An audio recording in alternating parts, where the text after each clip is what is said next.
ఉంది రోడ్డు పక్కన వీధి ఉంది, వీధిలో నా పందిరి ఉంది, పందిరిలో నా పూజ అవుతుంది, పూజకు పెట్టిన ప్రసాదం ఉంది, ప్రసాదమేమో వేడిగా ఉంది, ప్రసాదం వేడి తగ్గే లోపు విఘ్నేశ్వర నువ్వే రావాలి, మా పూజలు అందుకోవాలి, మా ప్రసాదం ఆరాగించాలి, మా భజనలు ఆలకించాలి. పొడతా మీట్ మార్తరా.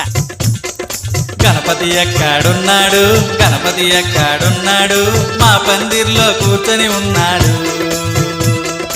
అందమైన పండగ మాతో నువ్వు ఉండగా, కష్టమైన ఇష్టం లాంటిదే. దేవుళ్ళకే దేవుడు మా మంచి దేవుడు, కళ్ళు మూసి దండం పెడుతున్నా, ప్రతిసారి కళ్ళు మూసి దండం పెడుతున్నా.